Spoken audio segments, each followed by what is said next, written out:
Before we get into the specifics of the RIP protocol, let's review a little bit about routing. First, remember that often the terms router and switch are used interchangeably, and I'll use both in today's lesson. A switch is a hybrid device that contains services that repeat, bridge, and/or route packets, plus additional capabilities.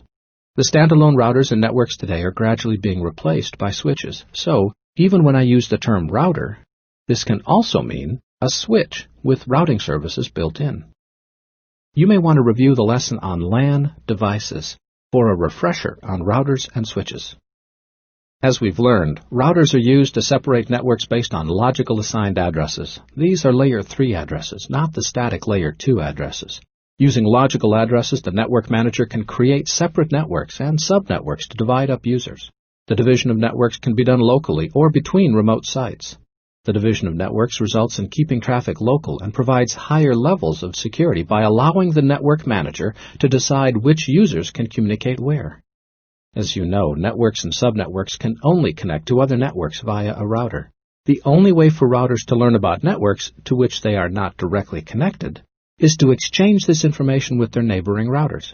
To support this, multiple protocols have been developed to allow routers to tell each other which networks they are connected to or are aware of. These routing protocols are designed to send out updates to other routers, either on a regular timed cycle or when a change occurs, and some do both. When a network change, like a link failure, is detected by a router, the router generates a routing update to alert all other routers of the change. The time it takes for this information to be distributed to all routers in the network is called the convergence time.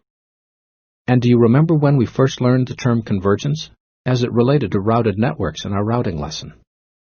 Convergence time is very important because until convergence has occurred, some routers may be forwarding packets based on outdated information.